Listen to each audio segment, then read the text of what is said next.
ഇദാ സ്വല്ലത്ത് ഖംസഹാ, 5 വക്ത് നിസ്കാരം കൃത്യമായി നീ നിർവഹിച്ചാൽ, വസ്വാമത്ത് ശഹ്റഹാ, പരിശുദ്ധമായ റമളാൻ മാസം നോമ്പ് പിടിച്ചാൽ.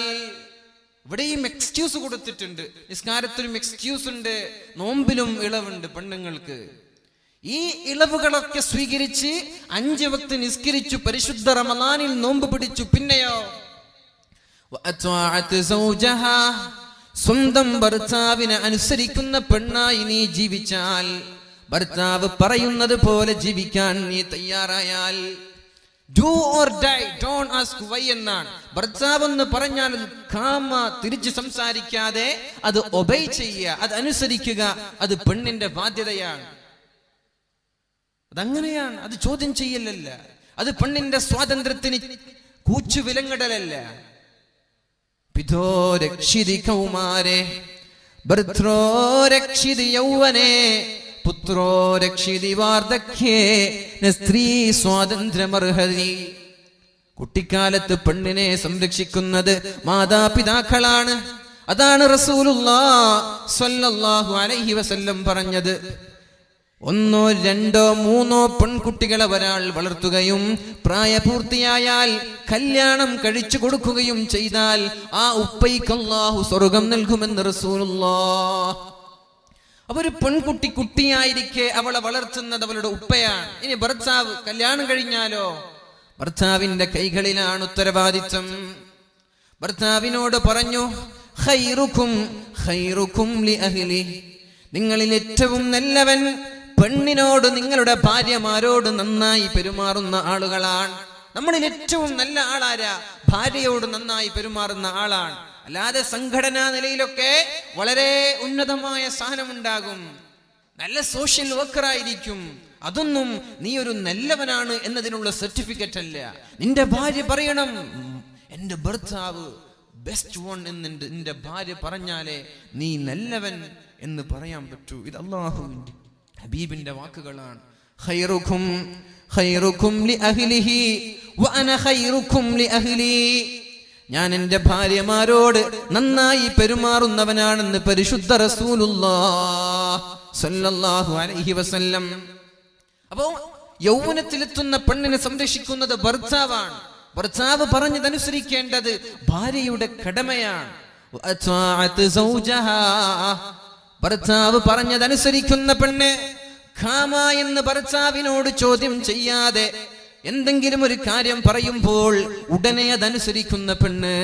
പിന്നെ അല്പം കഴിഞ്ഞു നിന്റെ തലയണ മന്ത്രമോ അല്ലെങ്കിൽ നീ പഠിച്ച 18 പണിയുമായി നിനക്ക് ഭർത്താവിനോട് എക്സ്ക്യൂസ് പറയാൻ കുഴപ്പമില്ല.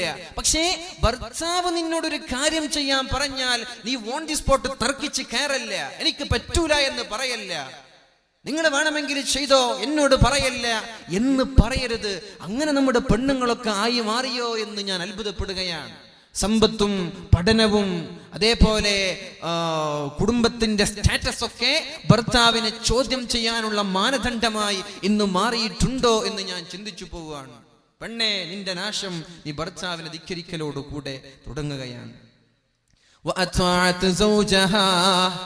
ഭർത്താവിനെ അനുസരിച്ചാൽ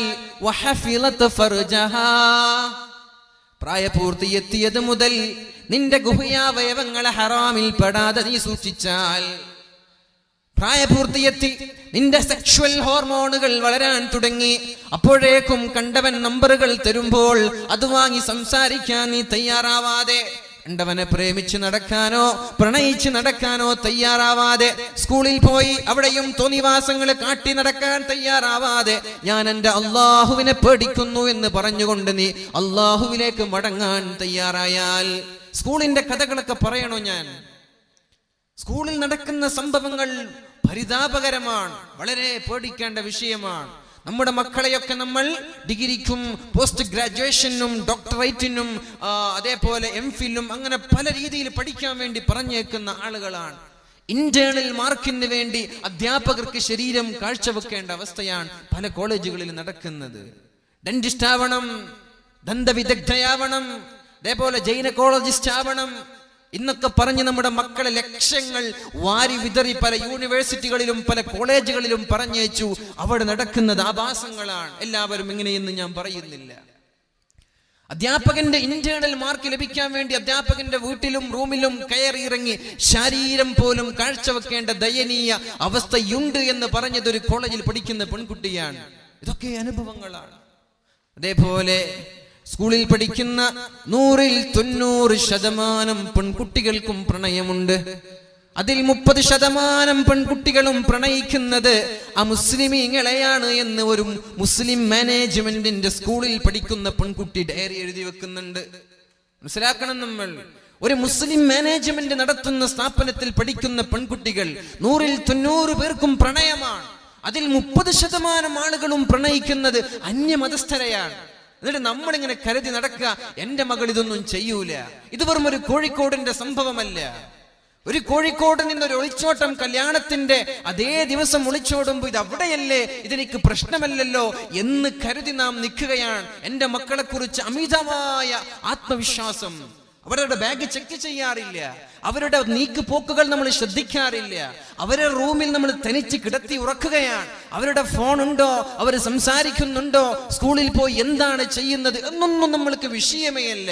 അങ്ങനെ നമ്മൾ മക്കളെ എങ്ങനെ അഴിച്ചു വിടുന്നു. കല്യാണത്തിന്റെ തലേന്ന് പോകുന്നു, കല്യാണം കഴിഞ്ഞു പോകുന്നു, കല്യാണത്തിന്റെ മുമ്പ് പോകുന്നു.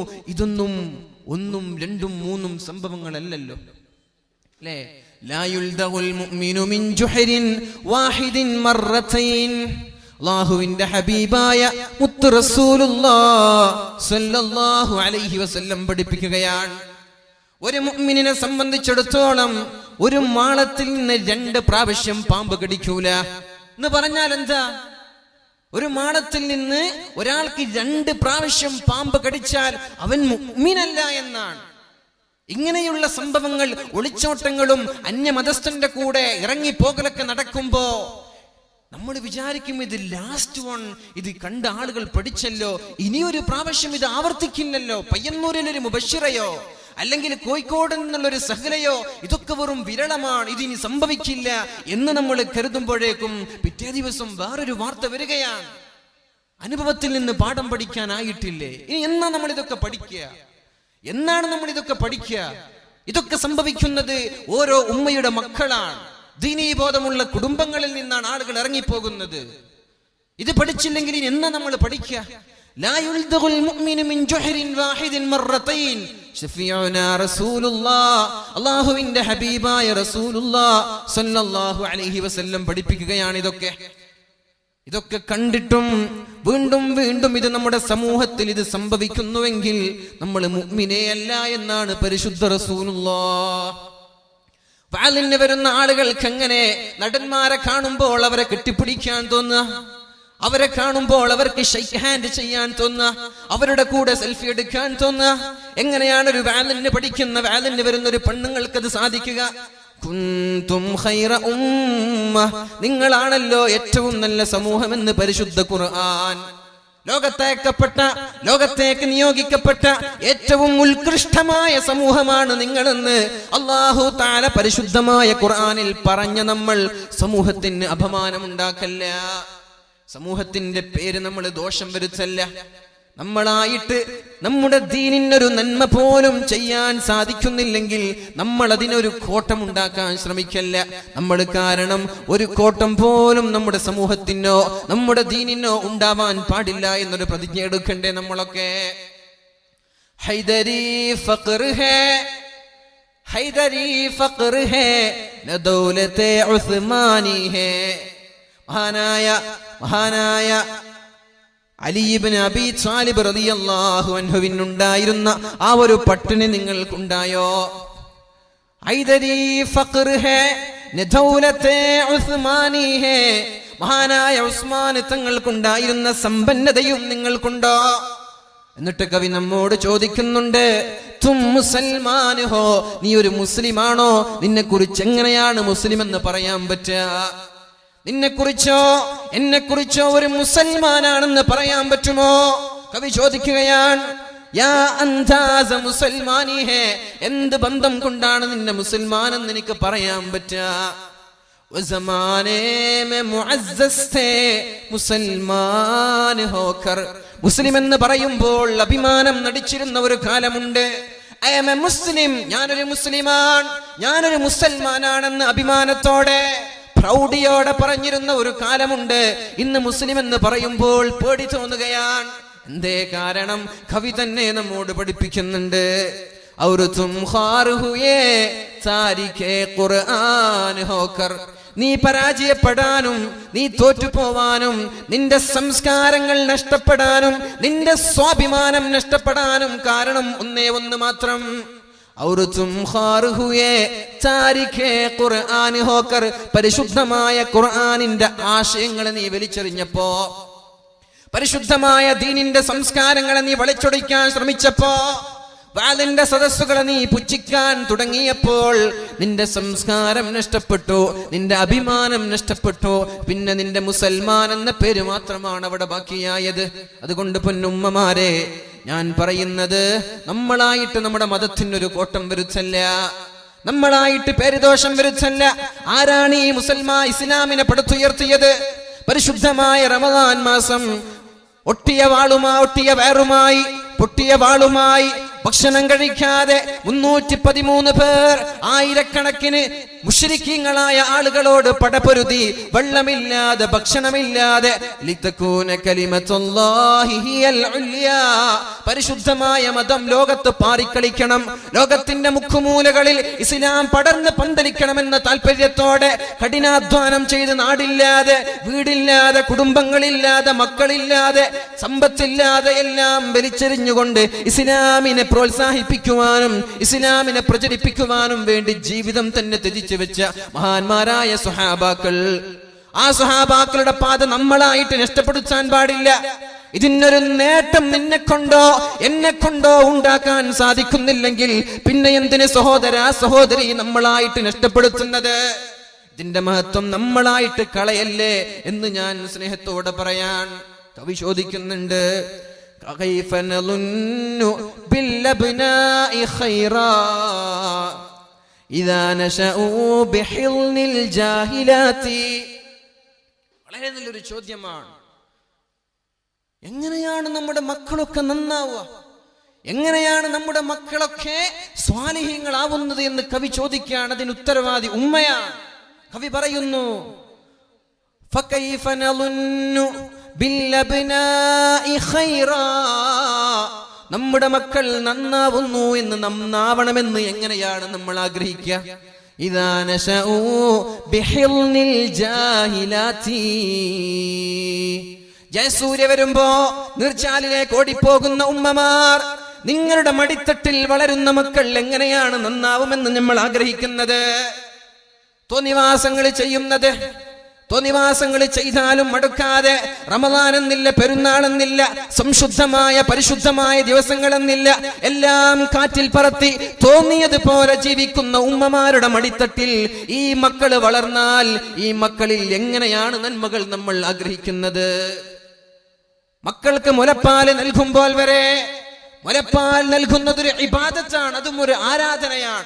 ആ സമയത്ത് വരെ വാട്സാപ്പിലും ഫേസ്ബുക്കിലും കളിച്ചുകൊണ്ടിരിക്കുന്ന, ഗെയിം കളിച്ചുകൊണ്ടിരിക്കുന്ന നമ്മുടെ പെൺമക്കളുടെ മടിയിൽ നിന്ന് വളർന്നു വരുന്ന മക്കൾ എങ്ങനെയാണ് നന്നാവുന്നത് എന്ന് കവി ചോദിക്കുകയാണ്. അല്ലേ, TV കണ്ടുകൊണ്ട് മുലപ്പാല് നൽകുക, ഉളു ഇല്ലാതെ മുലപ്പാല് നൽകുക, ഗെയിം കളിച്ചുകൊണ്ട് മുലപ്പാല് നൽകുക, സോഷ്യൽ മീഡിയകളിലോ അല്ലെങ്കിൽ കാമുകന്മാരോട് കൊഞ്ചിക്കുഴഞ്ഞുകൊണ്ടിരിക്കെ മുലപ്പാല് നൽകുന്ന ഉമ്മമാർ എങ്ങനെയാണ് നമ്മുടെ മക്കൾ നന്നാവുന്നത്?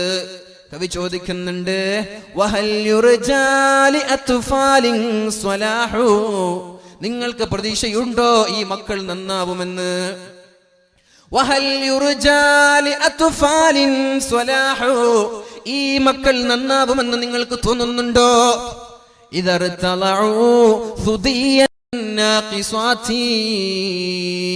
ദീനിനെ കുറിച്ച് ബോധമില്ലാത്ത, ദീനിനെ കുറിച്ച് തിരിപാടില്ലാത്ത, ദീനിനെ കുറിച്ച് അറിവില്ലാത്ത, ദീനെന്തെന്നറിയാത്ത ഈ ഉമ്മമാർ മുലപ്പാല് നൽകിയ ഈ മക്കൾ എങ്ങനെയാണ് നന്നാവുന്നത് എന്ന് കവി ചോദിക്കുകയാണ്. യാ അല്ലാഹ്, ഉമ്മ നമ്മുടെ മക്കളെങ്ങാനും നശിച്ചു പോയാൽ അതിന്റെ പൂർണ്ണമായ ഉത്തരവാദിത്വം നിങ്ങളുടെ കയ്യിലാണ്. ഉസ്താദുമാരെ പറയല്ല, മദ്രസയിൽ പഠിപ്പിക്കുന്ന ഉസ്താദുമാരുടെ കുറ്റമല്ല. എങ്ങനെയാണ് മദ്രസയിലൊക്കെ പഠിപ്പിക്കുക?